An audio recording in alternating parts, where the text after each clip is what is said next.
Alright guys, hari ni saya bersama dengan seorang abang.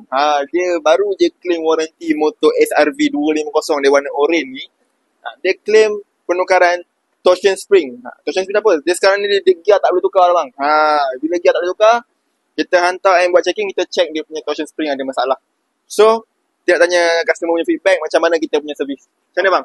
Kedai Afat ni memang bagus lah. So selalu yang saya mari sini servis lah, cukup masa saya mari servis.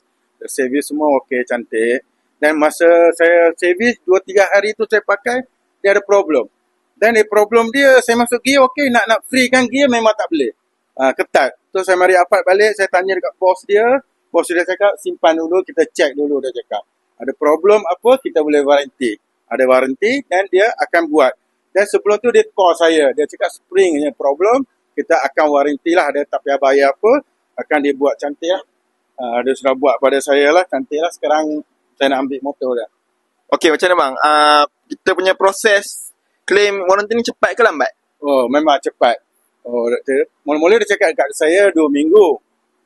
Pasal mungkin problem dia sikit, mungkin dia sudah cepat settle lah. Dalam 2 hari dah siap. So memang dalam 2 hari dah siap, tapi saya tak ada masa, baru ni hari datang nak ambil. Okey, abang recommend tak kedai kami dekat orang lain? Memang best lah.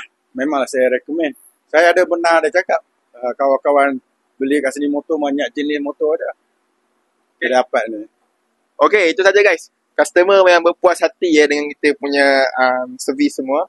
So kalau korang nak claim warranty, korang beli motor kat luar ke apa ke, nak hantar claim warranty tak ada masalah.